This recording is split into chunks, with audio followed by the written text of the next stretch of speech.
устаз дейт, соц тармактарда өз сүрөттөрүн койгон кыздарга эскертүүңүздү айтып кетесизби? Жана негизи эле мусулман аял заты шарият боюнча кандай кийинүүсү керек, зарыл кененирээк айтып кетесизби дейт.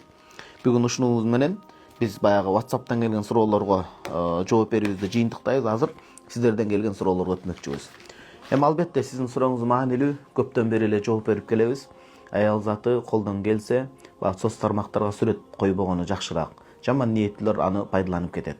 Анан азыр сыйкыр күчөгөн, терс дубаларды окуган заман күчөгөн учурда ошол сүрөт аркылуу дагы баягы жаман дубаларды окутуп койбосун.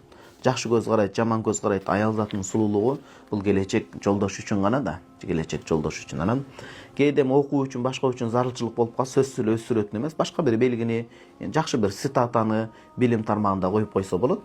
Тагдырда жазылган нерсе сөзсүз эле жүзүн тартып коюп, ошол аркылуу анан күйөөнү табат деген сөз жок да. Тагдырда жазылса, үйүнүн төрүндө отурган кызга дагы Кудай таалам такыба инсанды жөнөтөт. Илимдүү, билимдүү дээринде бар. Андан дагы зарылмас эле ошол соц тармактарга чыгып, керээли кечке акыл үйрөтүп, бирок ошол үйлөнүп, үй бүлөсүн, күйөөсүнө кызмат кыла албай, кайната, кайненесине кызмат кыла албай, балдарына жетишерлик тарбия бере албай калса, бул анда Кудайга жакпайт. Бул Кудайга жакпай калат. Аял заты деген Алланын астында эң чоң ибадат, сыйынуу болгон намаздын өзүндө дагы намаздын башынан акырына чейин 4 мазхабта тең эреже бар.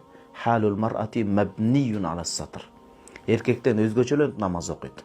Мазхаб тутунган 4 мазхабта тең аял менен эркектин ортосунда айырма бар. Мазхаб тутунбагандарга ал бөлөк, аларга даба жок. Аялдар эркекче, эркекчер аялдарды окуп калат. Негизи бүт хадистерде тең, 4 мазхабта тең бүт далилдер бар. Ал жерде аялдын намазы эркектен өзгөчөлөнөт. Кандай? Ыйба менен, сыпайы, адептин, уят жерлери жабыла тургандай, оркой чыгып көрүнүп калбай тургандай таризде ыйба менен, ынсап менен окуйт.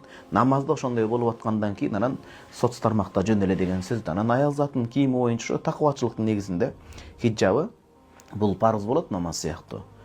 Жүзү менен колу ачык болот, анан калган жерлери жанагындай денеси өтө баягындай кандай десем, денеси көрүнүп, денесинин баягындай бою, тулку бою көрүнүп калбагандай болуш керек.